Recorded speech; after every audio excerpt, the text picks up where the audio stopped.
Hello दोस्तों, welcome to my channel latest learn pharmacy. आज की इस वीडियो में देखने वाले हैं एसीटेट पाथवे के बारे में, जो कि हमारा फार्माकोग्नोसी एंड फाइटोकेमिस्ट्री सेकंड के फर्स्ट यूनिट का बहुत ही इंपॉर्टेंट टॉपिक है। क्योंकि सिकमिक एसिड पाथवे और एसीटेट पाथवे इन दोनों में से एक जरूर आता है आपके एग्जाम में। तो सबसे पहले हम इसका मोटिव समझ लेते हैं कि एसीटेट पाथवे हम पढ़ेंगे क्यों क्यों पढ़ते हैं, ये समझ लीजिए। क्योंकि जो एसीटेट पाथवे होता है हमारे बॉडी के अंदर या किसी बैक्टीरिया के अंदर, फंजाई के अंदर या एल्जाई के अंदर, ये क्या करते हैं, एक मेटाबॉलिक पाथवे होते हैं। मेटाबॉलिक पाथवे का मतलब आप समझिए कि किसी एक केमिकल एंटिटी से दूसरे केमिकल एंटिटी में चेंज कर देना, दैट्स कॉल्ड मेटाबॉलिक पाथवे। अब बता दें कि एसीटेट पाथवे का क्या मतलब होता है, इसका रोल क्या होता है। तो सबसे पहले इसका रोल क्या होता है कि ये स्टेरॉइड के फॉर्मेशन के लिए रिस्पॉन्सिबल होते हैं। मतलब जो हमारे बॉडी में चाहिए, हमको अपने ऊपर लेकर चलना है कि हम अपने क्यों पढ़ रहे हैं अपने बॉडी के ऊपर। तो सबसे पहले स्टेरॉइड। अब स्टेरॉइड में जैसे प्रीडिनिसोन हो गया, ठीक है। जो प्रीडिनिसोन होता है उसका काम क्या होता है, आपने जाके बीनोसाइड आपने खाई होगी, वो बीनोसाइड काम क्या करती है कि आपके लंग्स को डायलेट कर देती है। इसका मतलब वो अस्थमा या आपके अगर सांस फूल ब्रीथिंग प्रॉब्लम है तो उसमें ये क्या करती है, आपको रिलीफ दिलाती है। दूसरा आपका जो प्रोजेस्टेरॉन, एल्डोस्टेरॉन, ये सारे हार्मोन्स होते हैं, ठीक है। ये सारे स्टेरॉइड्स जो होते हैं, इसके जो टैबलेट बनते हैं, पिल्स आती है, उसके भी फॉर्मेशन के लिए हमारे रिस्पॉन्सिबल होते हैं। एसीटेट पाथवे के द्वारा यही में हमको वो उस प्रकार के मेटाबोलाइट्स मिलते हैं। तो यही होता है एसीटेट पाथवे, जिसको हम मेबोलोनिक एसीटेट पाथवे या एसीटेट मेबोलेट पाथवे या एचएमजी कोएरिटेट पाथवे के नाम से भी जानते हैं। अब एचएमजी कोएरिटेट पाथवे के नाम से क्यों जानते हैं, ये भी हम यहीं पर समझ लेते हैं। उसके बाद आगे हम बढ़ते हैं। क्योंकि आपने डी नोवा सिंथेसिस पढ़ी होगी, जिसमें आपने क्या किया था कि एसिटाइल को ए और एसिटो एसीटेट को ए आपने लिया था, और आपने क्या बनाया था, सिंथेसेज एंजाइम, मतलब एचएमजी को ए सिंथेसेज लेकर आपने क्या था, एचएमजी को ए बनाया था, ठीक है। अब इसका फर्दर रिडक्टेज करके आपने क्या बनाया था, मेबोलोनिक एसिड। तो इसीलिए इसको बोला जाता है एसीटेट मेबोलोनेट या एसीटेट मोबिलोनिक एसिड। क्योंकि मेबोलोनिक कहां से आया आपका, इसी डी नोवा सिंथेसिस से आया, ठीक है। अब आगे बढ़ते हैं। It involves the biosynthesis of the secondary metabolites such as isoprenoids। अब आइसोप्रीनोइड्स से आपके जब यूनिट बाय यूनिट बनेंगे तो आपका टर्पेनॉइड्स बनेगा जिब्रेलिन्स। अब जिब्रेलिन्स आगे यहाँ पे जो कि क्या आपका प्लांट हार्मोन है, जो कि क्या करता है कि जो आपके प्लांट में सेल डिवीजन होता है उसके लिए रिस्पॉन्सिबल होता है। तो यहाँ पर आपको ये समझिएगा जिब्रेलिन्स। तो एसीटेट पाथवे का एक सिग्निफिकेंस आपको क्या मिला कि ये जो हमारे मतलब प्लांट हार्मोन्स होते हैं उसके सिंथेसिस में काम करता है। जैसे एग्जाम्पल के तौर पर जिब्रेलिन्स जो बनता है कहाँ से, आपका आइसोप्रीनोइड से। तो यहीं पर आप अपना पूरा कॉन्सेप्ट क्लियर करते हुए चलिए। दूसरा स्टेरॉइड, स्टेरॉइड में जैसे कोलेस्ट्रॉल हो गया, स्क्वेलिन आ गया, प्रीनिडोसोन आ गया, ठीक है, टेस्टोस्टेरोन आ गया। तो इन सब का फॉर्मेशन होता है किसमें, एसीटेट पाथवे के अंतर्गत। And it also involves the synthesis of the fatty acid and the polyketide. कैसे, देखिए इसको आप ऐसे समझिए कि आपने डी नोवा सिंथेसिस पढ़ी। डी नोवा सिंथेसिस में आपने क्या किया, एसिटाइल को ए और एसिटो एसीटेट को ए आपने दोनों को मिलाया, आपका क्या बना, एचएमजी को ए रिडक्टेज बना, ठीक है। उसको रिडक्शन करा तो मेबोलिक एसिड आया। तो आखिर उसमें अब उसको फर्दर आपने क्या, जब फर्दर आप उसकी प्रोसेस को आगे देखेंगे तो वहां पर आपको कोलेस्ट्रॉल का लेवल मतलब आपको सिंथेसिस देखने को मिलेगा। अब जब कोलेस्ट्रॉल आपका बन गया तो जाहिर सी बात है कि कोलेस्ट्रॉल के माध्यम से आपका बाइल एसिड बनेगा, स्टेरॉइड बनेगा, ठीक है, और some amount of the fatty acid बनेगा। तो इसलिए इसको बोला जाता है कि इसकी सिंथेसिस में आपके फैटी एसिड एंड पॉलीकेटाइड भी रिस्पॉन्स मतलब इसमें सिंथेसिस होते हैं। तो इसलिए इसको बोला जाता है एसीटेट मेलोनेट पाथवे, क्योंकि इसमें क्या होता है, मेलोनिक एसिड का इसमें क्या होता है, रिडक्शन होता है। अब एक चीज यहाँ पे नोट करने वाली ये बात है कि इस चीज को आप चाहे रट लीजिए, चाहे आप ध्यान में रख लीजिए, चाहे आप याद कर लीजिए, चाहे आप कहीं लिख के चिपका लीजिए कि अगर आइसोप्रीन है तो उसमें केवल कार्बन के 5 यूनिट पाई जाएगी। अगर वही उसी को हम कार्बन के 10 यूनिट कर दें, मतलब 2 आइसोप्रीन यूनिट ले लें तो उसको मोनोटर्पेज बोलेंगे। अगर हम कार्बन की 20 यूनिट ले लेंगे, मतलब अगर हम 2 मोनोटर्पेज है तो डाइटर्पेज बोलेंगे। अगर 20-40 ले लेंगे, मतलब हम डाइटर्पेज की 2 यूनिट लेंगे तो इसको बोलेंगे कैरोटिनॉइड्स। अब कैरोटिनॉइड्स आपके डिफरेंट टाइप के स्टेरॉन जैसे एल्डोस्टेरोन हो गया, प्रीनिडोसाइन हो गया, इसके सिंथेसिस में काम आता है। अब यहीं पर अगर हम इसके ट्रिपल यूनिट को ले लेते हैं, मतलब C30 + C30 तो 660 हो जाएगा, जिसमें आपको रबर फॉर्म होता है। और एक चीज और, जो C15 होता है, मतलब आइसोप्रीनाइड के 3 यूनिट या मोनोटर्पेज की 1 यूनिट और आइसोप्रीनाइड की 1 यूनिट वो आपको बनाता है सेक्वेटर्पेज बनाता है। अब मेन चीज आता है हमारा क्या, ये पाथवे। अब इस पाथवे को हमको बहुत ही अच्छे तरीके से समझते हुए चलना है, ठीक है। सबसे पहले हम देख सकते हैं कि यहाँ पर जो हमारा 2 स्ट्रक्चर बना है, हमारा एसिटाइल को ए का बना हुआ है, जैसे कि आप शुरुआत से बायोकेमिस्ट्री में पढ़ते आ रहे हैं। अब इसमें क्या है, क्लेसन कंडेंसेशन। क्लेसन कंडेंसेशन का मतलब क्या होता है कि ये दोनों जो स्ट्रक्चर है आपस में कंडेंस हो जाएंगे, मतलब जुड़ जाएंगे। और हमारा इसमें कौन सा एंजाइम फॉर्म करता है, मतलब कौन सा एंजाइम रिस्पॉन्सिबल इन दोनों को जोड़ने के लिए, तो उसका नाम है थायोलेज एंजाइम। तो आपको ये चीज भी डेफिनेटली पढ़ के चलना है कि किस एंजाइम की उपस्थिति में ये चीज़ हो रहा है। तो वहाँ पर आपको क्या बनाएगा, एसीटो एसिटाइल को ए। एसीटो एसिटाइल को ए क्यों बोलेंगे, क्योंकि यहाँ पर आप देख CH3CO, ये आपका एसीटेट ग्रुप लगा हुआ है और ये आपका एसिटाइल ग्रुप लगा हुआ है, ठीक है, इसीलिए इसको बोलते हैं एसीटो एसिटाइल को ए, ठीक है। अब क्या होगा कि जो ये एसीटो एसिटाइल को ए है और जो एसिटाइल को है, मतलब इसका एक यूनिट और, मतलब एसीटो एसिटाइल ए और को ए, ये दोनों मिलकर आपका बनाएंगे को HMG को ए। इसको आपने बायोकेमिस्ट्री में डी नोवा सिंथेसिस के कोलेस्ट्रॉल के सिंथेसिस अपने 3rd यूनिट में पढ़े होंगे, तब भी इस चीज को आपने वहां पे देखा होगा या ध्यान दोगे। अगर आपको याद होगा तो आप इसकी आधी साइकिल वैसे ही बना सकते हैं। अब यहाँ पर देखिए, जब ये एसिटाइल को ए और एसिटाइल को ए दोनों आपस में मतलब रिडक्शन, मतलब अपना रिएक्शन किया, तो इसने क्या बनाया था, HMG co A. In the presence of HMG co A synthetase, यहाँ पर आपको क्या सिंथेटेज एंजाइम लिखना है। यहाँ पर मैं आपको नोट्स दूंगा तो यहाँ पर HMG को ए सिंथेटेज लिखे देखो, तो यहाँ पर आपको ये भी देखते चलना है कि कौन से एंजाइम के प्रेजेंस में हो रहा है। अब जब आपका HMG को ए बन गया तो क्या करेगा, इसका रिडक्शन होगा। रिडक्शन में आप क्या होता है कि जो आपका NADPH2 होता है वो यूटिलाइज होता है, चाहे NADPH यूटिलाइज हो चाहे UDPH एनालाइज, मतलब क्या हो जाए, यूटिलाइज हो जाए। अब वो HMG को एक किस में चेंज हो जाएगा, मेबुलिनिक एसिड में कन्वर्ट हो जाएगा इन द प्रेजेंस ऑफ HMG को रिडक्टेज। अब इसका स्ट्रक्चर भी आप कुछ ही प्रकार से देख सकते हैं कि COH ग्रुप लगा, इसलिए इसको एसिड बोला जाता है, मेबुलिनिक ओइक एसिड बोला जाता है। बाकी इस आपका पूरा जो स्ट्रक्चर मेलोनेट का स्ट्रक्चर है, इसलिए इसको बोला जाता है मेबुलिनिक एसिड। अब यहाँ पर क्या होगा कि जैसे कि आप एक टर्म समझ लीजिए कि अगर आपको कहीं भी देखने को मिले कि ATP से ADP चेंज हुआ, तो यहाँ पर क्या होता है, यहाँ पे ट्राईफॉस्फेट होता है, यहाँ पे डाईफॉस्फेट होता है।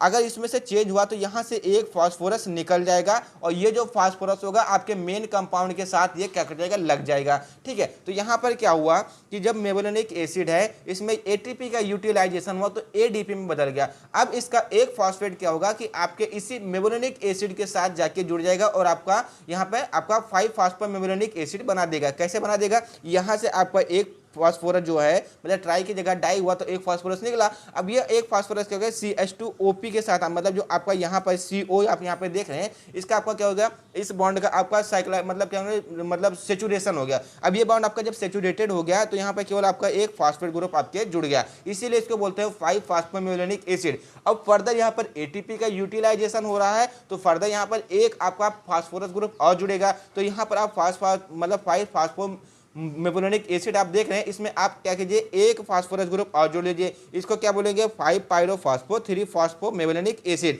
कुछ नहीं, इस स्ट्रक्चर को आपको ध्यान में रखने चलना है कि इस स्ट्रक्चर में आपको केवल एक पी और जोड़ देना है, तो ये हमारा किसका हो गया, 5-पायरोफॉस्फो 3-फॉस्फो मेबुलिनिक एसिड, ठीक है। अब यहाँ पर आप फर्दर देख सकते हैं कि जो आपका ये 5-पायरोफॉस्फो एंड 3-फॉस्फो मेबुलिनिक एसिड बना। अब इसका क्या कीजिए, डीकार्बोक्सिलेशन। डीकार्बोक्सिलेशन में क्या होता है कि आपका CO2 बाहर निकल जाता है, ठीक है। अब यहाँ से जब आपका CO2 बाहर निकल गया तो IPP की यूनिट बना दी, यही आपका मेन है और यही आपके ये जो साइकिल होती है यहीं पर एंड होती है। लेकिन फर्दर आपको दिखाने के लिए, समझाने के लिए कि इसमें एक्चुअल में होता क्या है, इस साइकिल को और आगे की तरफ हम खींचना स्टार्ट करेंगे। तो IPP का जो फुल फॉर्म होता है 3-आइसोपेंटाइल पायरोफॉस्फेट होता है और इसका एक आइसोमेरिज्म बनता है जिसको 3,3 डाइमेथाइल एलाइल पायरोफॉस्फेट बोलते हैं, जिसको हम DMPP के नाम से भी जानते हैं। और लेकिन एक चीज, ये जो दोनों आपका बना ये क्या है, आइसोप्रीन की ही सब यूनिट है। इसका मतलब यहाँ पे आपके केवल 5 कार्बन आइटम ही पाए जाएंगे। तो ये जो आपका IPP है और जो आपका डाइमेथाइल पायरोफॉस्फेट है, ये दोनों एक दूसरे के आइसोमर्स हैं, ठीक है। अब बात आती है कि इसका काम क्या है। अब क्या होगा कि ये जो IPP मतलब आइसोपेंटाइल पायरोफॉस्फेट है एंड डाइमेथाइल एलाइल पायरोफॉस्फेट है, ये दोनों आपस में कंबाइन हो जाएंगे। अब इन दोनों को कंबाइन है क्योंकि इसके पास भी 5 कार्बन, जैसे देखिए 1 2 3 4 और इसका एक 5, ठीक है, 1 2 3 4 5 कार्बन इसके पास, 1 2 3 4 5 कार्बन के पास, तो कितना आपका बन जाएगा, कार्बन 10। जो कि अभी हमने पहले भी आपको बताया कि कार्बन 10 की कंडीशन क्या मिलती है, मोनोटर्पेस की कंडीशन कहलाती है। तो जब ये IPP और DMPP दोनों आपस में कंडेंसेट हो जाएगा तो यहाँ पर क्या बनाएगा, मोनोटर्पिस बनाएंगे। क्योंकि यहाँ पर आपका CH2OPP लगा हुआ है ऑलरेडी, तो यहाँ पर आपका CH2OPP ऑलरेडी यहाँ पे लगा होगा, ठीक है। इसको किस नाम से आप जानते हैं, जेनेलिन पायरोफॉस्फेट के नाम से जानते हैं। तो कुछ नहीं करना है, बस आपको एक स्ट्रक्चर ये वाला याद रखना है या ये वाला स्ट्रक्चर याद रखना है। क्या करना है, दोनों को आपस में जोड़ देना है, ये वाला पॉइंट यहाँ पे लाके जोड़ देना है, सेम यहीं पर आपको उतार देना है, ये आपका बन जाएगा मोनोटर्पेंस। अगर आप इसका नाम याद भी नहीं पे जेनेलिन पायरोफॉस्फेट, तो अगर आप अपने मोनोटर्पेंस भी लिख देते हैं फिर भी आपका यहाँ पे गलत नहीं होने वाला है। अब क्या करेंगे, इस मोनोटर्पेंस में आप क्या कर देंगे, 5 कार्बन आइटम और जोड़ देंगे, मतलब एक जो आइसोपेंटाइल पायरोफॉस्फेट है उसको और जोड़ देंगे। अब यहाँ पर आप देखिए कि यहाँ पर आपने देखा कि यहाँ तक आपका क्या था, ये था आपका मोनोटर्पिन्स था। अब आपने क्या कर दिया कि यहाँ से आपने एक और ये जोड़ दिया, मतलब क्या जोड़ दिया, आईपीपी। तो यहाँ पे कितने तीन सब यूनिट बन गई, मतलब आइसोप्रीन की 3 सब यूनिट बन गई। और 3 सब यूनिट का मतलब क्या है, एक सब यूनिट में कितना, 5 कार्बन। तो यहाँ पे 15 कार्बन हो जाएगा। 15 कार्बन को हम क्या बोलते हैं, सेक्वेटर्पिन्स बोलते हैं। अब ये जो एग्जाम्पल आपका हो जाएगा फर्नेसिल पायरोफॉस्फेट का हो जाएगा। अब फर्दर क्या होगा इसमें, फर्नेसिल पायरोफॉस्फेट को हम दो चीज में देखते हैं। एक चीज क्या कि अगर हम 15 को डबल कर देंगे मतलब 30 कर देंगे, 15 में 5 जोड़ते चलेंगे, तो सबसे पहले जो फर्नेसिल पायरोफॉस्फेट जिसके पास कहना 15 कार्बन है, उसको हम डबल मल्टीप्लाई कर देंगे। मतलब क्या करेंगे कि फर्नेसिल पायरोफॉस्फेट एंड फर्नेसिल पायरोफॉस्फेट को 2 यूनिट को हम जोड़ देंगे। अब यहाँ पर कितना हो जाएगा आपका 30 कार्बन हो जाएगा। तो ये आपकी जो 30 कार्बन की चेन की कंपाउंड बनेगी। अब ये 30 कार्बन चेन की कंपाउंड आप कुछ इस प्रकार से देखते हैं, 1 2 3 4 5 6 7 8 9 10 11 12 13 14 15 16 17 18 19 20 21 22 23 24 24 ये हो गया। उसके बाद 1 2 3 4 5 6 कितना हो गया, 30 हो गया। तो आपको क्या करना है कि आइसोप्रीन के क्या केवल 6 यूनिट को जोड़ देना है, मतलब 6 पंचे 30। तो आपको आइसोप्रीन की जो यूनिट है, मतलब जो आईपीपी की जो यूनिट आपकी बनी हुई है, इसको क्या करना है ना, केवल 6 बार इसको लिख देना है और सेम ये आपका बन जाएगा स्क्वेलिन बन जाएगा। और जो यही स्क्वेलिन होता है डिफरेंट टाइप के स्टेरॉइड जैसे टेस्टोस्टेरोन, प्रेडनिसोन, इन सबके सिंथेसिस के लिए रिस्पॉन्सिबल होता है और यहाँ पर आपको ट्राइटर्पिन्स के नाम से भी जानते हैं। अब आते हैं नेक्स्ट में, ठीक है। अब फर्नेसिल कंपाउंड में या फर्नेसिल पायरोफॉस्फेट में अगर हम एक सब यूनिट जोड़ते हैं आईपीपी के, मतलब 15 कार्बन में हम 5 कार्बन और जोड़ते हैं, तो हमारा क्या बनाएगा, डाइटर्पिन, जिसको हम 20 कार्बन कंपाउंड होते हैं, मतलब 20 कार्बन की सब यूनिट इसमें पाई जाती है। अब इसी डाइटर्पिन्स में मोनोटर्पिन्स हम फिर जोड़ देंगे, ठीक है, मतलब 20 और 10 30 हो जाएगा। तो हमारा क्या बनेगा, जिब्रेलिस या फाइटोल बना देगा। अब इसी डाइटर्पिन्स में फिर हम डाइटर्पिन मतलब 40 कार्बन के साथ हमारा क्या बनेगा, कोरोटेनॉइड्स बना देगा, जो कि हमारे डिफरेंट टाइप के एल्डोस्टेरोन के लिए मतलब सिंथेसिस में यूज किया जाता है। एंड अगर हम सेवरल आईपीपी सब यूनिट इसमें जोड़ देते हैं तो हमारा रबर का फॉर्मेशन कर देता है। तो यहाँ पर जो आपकी एसीटेट पाथवे होती है समाप्त होती है। आपको कुछ नहीं करना, बस आपको एक स्ट्रक्चर आइसोप्रीन एंड डीएमपीपी, मतलब आपको जो आइसोपेंटाइल पायरोफॉस्फेट एंड डीएमपीपी मतलब डाइमेथाइल एलाइल पायरोफॉस्फेट है, इसी दो का स्ट्रक्चर आपको याद करते हुए चलना है। और थोड़ी सी आपको डी नेवो सिंथेसिस आपके कोलेस्ट्रॉल को देख लेनी होगी। बस आपका ये जो एसीटेट पाथवे है एकदम क्लियर हो जाएगा, आपको कहीं भी इसमें कंफ्यूजन नहीं आने। बस आपको एक दो बार इसको बना करके इसका जो स्ट्रक्चर है उसको बना करके आपको प्रैक्टिस करनी है। अब बात आती है कि इसमें कौन कौन से स्टेप्स आए, जो मैंने आपको समझाया वही स्टेप्स यहाँ पे लिखा हुआ है। कि सबसे पहले क्या हुआ कि जो एसिटाइल को ए है, इसके 2 यूनिट आपस में जुड़ी और क्लेसन कंडेंसेशन के माध्यम से इन द प्रेजेंस ऑफ थायरोइड इसने क्या फॉर्म किया, एसिटाइल को ए। अब फर्दर जो एसिटाइल को है उसने एसिटाइल को ए की एक यूनिट के साथ इसने रिडक्शन मतलब अपना फॉर्मेशन किया और बनाया HMG को है, जिसको बोलते हैं बीटा हाइड्रोक्सी बीटा मेथाइल ग्लूटाइल को ए, जो कि अपने डी नोवा सिंथेसिस में आपने बहुत ही अच्छे तरीके से इसको पढ़ा होगा। अब फर्दर बात करें तो हमारे चौथा जो हमारा क्या था, जो हमारा मेबुलिनिक एसिड बन गया। अब ये जो मेबुलिनिक एसिड है, मतलब जो हमारा HMG बना था उसको हमने रिडक्टेज कर दिया तो हमारा HMG को ए बन गया, ठीक है। HMG को ए को हम सिंथेसिस करने के बाद रिडक्टेज किया तो हमारा क्या बन गया, मेबुलिनिक एसिड बन गया।